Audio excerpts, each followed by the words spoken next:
Bien, estamos en compañía del doctor Jesús Bonilla, presidente de la Federación Médica, porque vamos a hablar acerca de esta salida intempestiva de la señora Midori de Javis y ya teniendo el reemplazo juramentado esta noche. ¿Cómo está, doctor Bonilla? Buenas noches, un gusto tenerlo con nosotros. ¿Cómo está, Mario? Buenas noches. ¿Esperaban ustedes esta salida? Mire, yo creo que era necesario, realmente era necesario. Porque, fíjense, a una gestión se le mide por los resultados. Y los resultados de la señora ministra de Salud no han sido, pues, obviamente, de las mejores. Por el contrario, los indicadores sanitarios más importantes por los cuales se mide una gestión han sido los más desastrosos de la última década. Uno no se puede permitir, mientras existe más de 65.000 millones de dólares como reservas internacionales netas o el PBI está por encima de los 215.000 millones de dólares, tengamos cada año 35.000 nuevos casos de tuberculosis y seamos los primeros puestos casi en el mundo en tuberculosis extremadamente resistente, donde prácticamente a las personas se les condena a la muerte.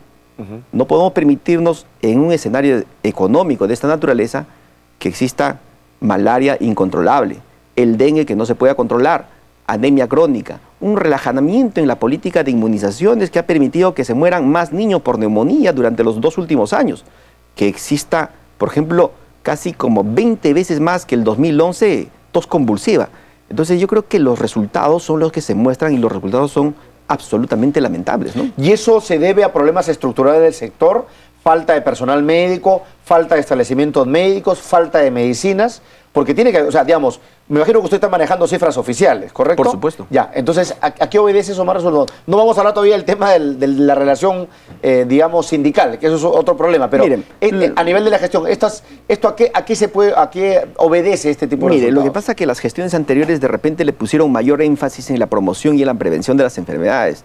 Y esta gestión ha tenido otra orientación, otra prioridad.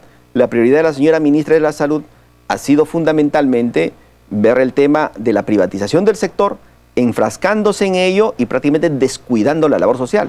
Y ese es el problema que ocurre en todos los países del mundo donde existe un proceso de privatización compulsiva. Pero ¿usted considera que es correcto hablar de privatización, doctor Bonilla? Porque lo que hemos visto incluso del gobierno de Alan García es que hay una serie de esfuerzos por complementar con la colaboración del sector privado.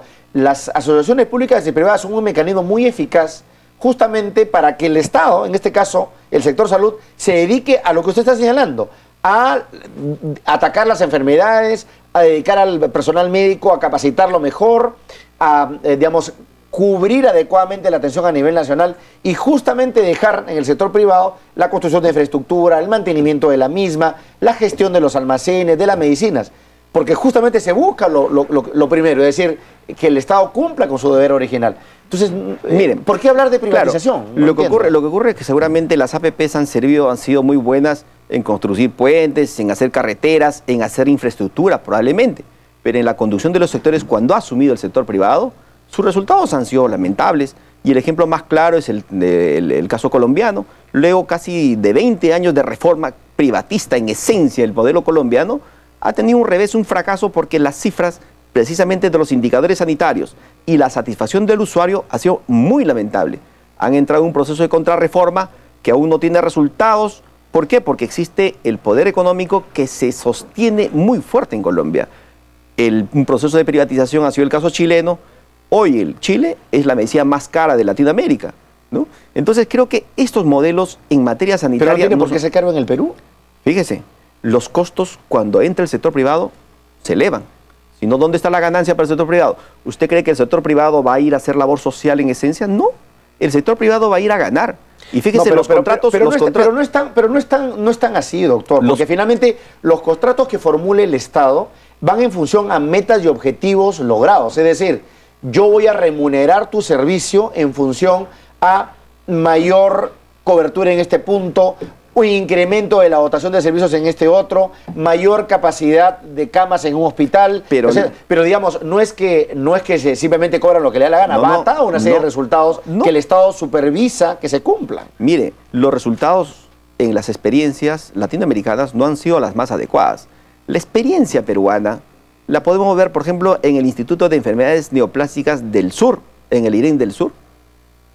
Prácticamente el IREN del Sur está quebrado. La empresa privada, habiéndose comprometido a invertir, no ha invertido lo que tenía que invertir.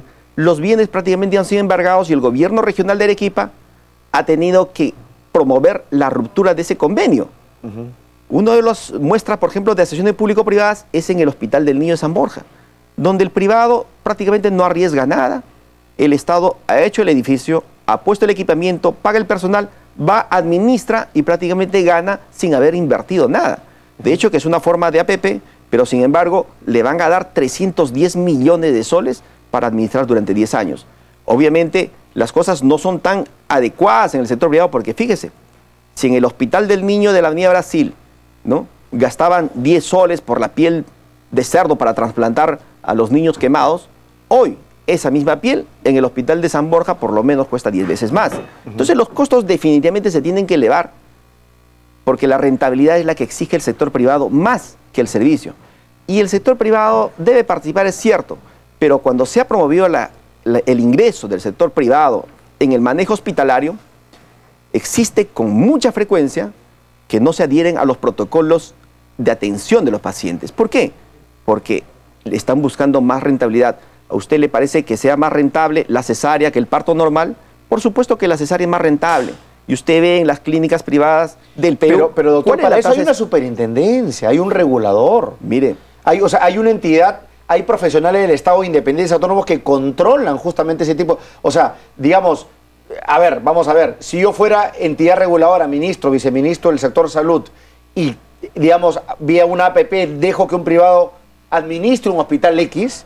y yo veo por los indicadores y por las cifras que evidentemente se está privilegiando la cesárea, yo voy a intervenir. Porque, o sea, no es que el privado hace lo que le da la gana, a eso me refiero. Bueno, lo que ocurre son las evidencias. Fíjese, uno no puede poner al gato de despensero y obviamente las personas que están vinculadas a la Superintendencia Nacional de Aseguramiento en Salud, lo que era SUNASA hoy, su salud, han estado vinculados al sector privado. Pero si justamente se recula al sector privado, doctor Bonilla, porque el Estado no ha podido cumplir históricamente con ese tipo de requerimientos. ¿Y sabe por qué no se da abasto? ¿Y sabe por qué no ha querido cumplir? Porque le ha faltado decisión, no ha tenido liderazgo, no ha tenido la capacidad de luchar contra la corrupción. Y lamentablemente estos son los resultados. Los ha ahogado financieramente. Los hospitales públicos en el Perú, el 2014, tienen un presupuesto menor que el 2013. Y en estos momentos hay muchos hospitales que no tienen ni siquiera para pagar el agua y la luz. Doctor, entonces, lo peor, no tienen médicos, no tienen enfermeras. Entonces, yo, digamos, he visto en los últimos años, me parece muy bien esta intención de construir hospitales, por supuesto que de acuerdo a la medida y a las necesidades de cada población, pero resulta que a veces ni siquiera hay médicos ni enfermeras suficientes y mucho menos medicinas. Y eso es porque existe un fracaso en la política de recursos humanos. Existe un fracaso... Pero del Estado, pues. Entonces, si el privado entra a colaborar, pero ¿por qué justamente el Estado, a suplir esa deficiencia del Estado, ¿por qué esto va a estar mal? Ahora, quiero decirle algo. El equipo que conduce el Ministerio de Salud no está desde la gestión de Javish, está hace varios años atrás. Y yo he planteado una tesis que este equipo de gestión lo que ha promovido es un colapso del sector público.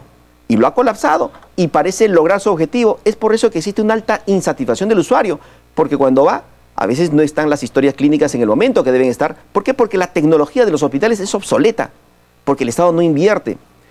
Los pacientes van a la farmacia y no encuentran las medicinas. ¿Y por qué? ¿Acaso es difícil comprar las medicinas? Porque cuando va al laboratorio no están los análisis, porque es difícil implementar los laboratorios. No es difícil.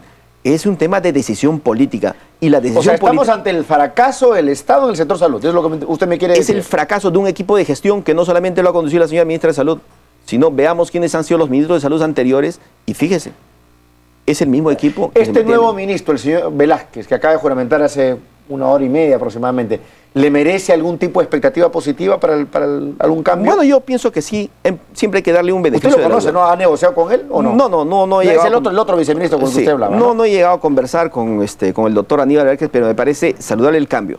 Él creo que tiene que heredar todo el pasivo de esta gestión. Primero porque no solamente ha sido cuestionado por los médicos, ha sido cuestionado por todos los trabajadores, por la población.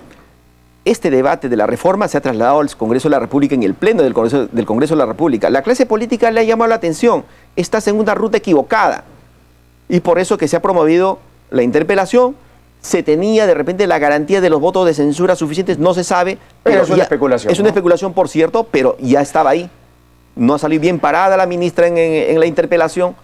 Entonces, por lo tanto, frente a ese escenario en el cual todos le dicen, cambia de política sanitaria en el país, prioriza la labor social, repotencia tus hospitales, trata mejor al recurso humano, pero con la forma como la está llevando la ministra de Salud, la ex ministra de Salud, Midori Javish, obviamente no ha sido la más correcta, ¿no? ¿Por qué el gremio médico se opone a adherirse o a adscribirse al cumplimiento de la ley Servir, doctor Bonilla? Miren, el tema de la ley Servir no estamos incluidos los médicos, nosotros tenemos una ley del trabajo médico, la 559, y hoy estamos regidos laboralmente a través de la 1153 y tenemos también la 276 como un marco de protección. Ahora, para nosotros el tema de la meritocracia es permanente. Los médicos nunca dejan de capacitarse, los médicos estudian permanentemente, pero obviamente con su bolsillo. Quienes han promovido el proceso de calificación fue el propio Colegio Médico del Perú, al proveer una recertificación cada 5 años, y es una exigencia dentro de la institución para poder continuar con la labor de médico. Nosotros, si es que exigimos algo a los gobernantes, es que tenga que tener un trato digno con los médicos. No puedes mantener a los médicos peruanos con uno de los salarios más bajos de Latinoamérica. No, pero justamente yo siempre he entendido que el formato de la ley Servir lo que busca precisamente es premiar la meritocracia y premiar el mayor esfuerzo, la eficiencia en los médicos para que ganen mejor. Pero no solamente para que ganen, para que ese mayor salario vaya en una mejor atención al ciudadano, al paciente. Entonces, bajo ese punto de vista me parece muy adecuado. Por supuesto que nosotros... Es una ley cuya vocación está dirigida al usuario del servicio. Miren, nosotros siempre promovemos la meritocracia. Por supuesto que sí. No existe ningún médico cirujano en estos momentos que no tenga título. Todos tienen título. En segundo lugar, todos los médicos están en permanente capacitación. Dentro de las instituciones públicas se discuten los casos clínicos en docencia con los alumnos, con los residentes, con los asistentes. Los médicos nunca dejan de estudiar. En segundo lugar, si nosotros reclamamos y exigimos... Pero deberían ser evaluados entonces. ¿Usted está de acuerdo con que sean evaluados los médicos? Por supuesto que a nosotros nos evalúan permanentemente. Somos de repente la profesión más escaneada permanentemente. Es por eso que las denuncias por algún error, alguna limitación, salen todos los días en los canales de televisión. Y los médicos obviamente enfrentamos con todas las deficiencias del sistema para resolver los problemas de la salud del país. Fíjese, en las emergencias a veces faltan suturas, faltan guantes, faltan cosas tan elementales que a veces el propio médico tiene que llevar su propio instrumental incluso para resolver los problemas de los pacientes. Y eso no debe ocurrir. Y eso ocurre porque el Perú es uno de los países que invierte menos en salud en Latinoamérica. Hay un ofrecimiento del presidente Ollanta Humala de 7.500 millones de soles para el próximo año. Una cifra importante. Nosotros sostenemos que ese dinero debería ir directamente al servicio de los pacientes. De acuerdo a la orientación de la ministra, parte de ese dinero va a ir destinado para las empresas privadas. Y eso no nos parece correcto. Doctor Bonilla, muchas gracias por estar esta noche con nosotros. Ojalá que esta gestión abra, además de... digamos, yo sí soy un ferviente creyente de las APPs como un mecanismo eficaz, importante de mejorar la condición de salud de los peruanos, por las razones que le he dado, pero más allá de eso nos parece que esta nueva gestión también debería apuntar a cerrar esas brechas que usted ha señalado en cuanto a empeoramiento de una serie de enfermedades e indicadores que no deberían estar así. O sea, el hecho de lanzar, digamos, mejorar la gestión a través de la participación del sector privado no quita que evidentemente hayamos retrocedido según usted lo está señalando. Bueno, yo creo que es importante, en primer lugar, saludar la designación del nuevo ministro y, en segundo lugar, esperemos alcanzar consensos por la salud del país. No se puede imponer un modelo al margen de los trabajadores de la salud. No existe reforma que tenga éxito si tiene como oposición a los trabajadores y a la población. Esperemos que el nuevo ministro de Salud convoque a los trabajadores, a los gremios, a la población, a los enfermos, para poder diseñar una nueva política sanitaria y trabajar todos conjuntamente. Bien, gracias, doctor Bonilla, por estar esta noche con nosotros. Gracias a usted. Nos vamos a la pausa, venimos de inmediato con la congresista Marta Chávez.